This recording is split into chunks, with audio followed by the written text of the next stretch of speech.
વધારે વખત પોલ્યુશનથી એક્સપોઝ થવું, ઉજાગરા કરવા, જે નોર્મલ હેલ્ધી આંખ માટે નુકસાનકારક છે.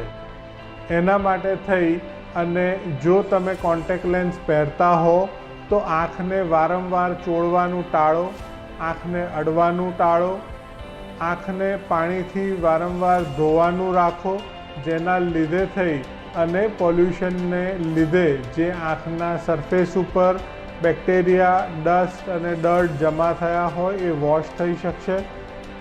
જો તમારા ડૉક્ટરે તમને સલાહ આપી હોય અને તમે વાપરતા હો તો લુબ્રિકેટિંગ આઈ ડ્રોપ્સ વાપરી શકાય, જેના લીધે થાક અને ઉજાગરામાં થોડીક રાહત થઈ શકે. આરોગ્યને લગતી આવી જ ઉપયોગી માહિતી માટે હેલ્થ ગ્રંથ ચેનલને સબસ્ક્રાઇબ કરો, વિડીયોને લાઇક કરો અને ઉપયોગમાં આવી શકે તેવા વ્યક્તિઓને આ વિડીયો ફોરવર્ડ કરો.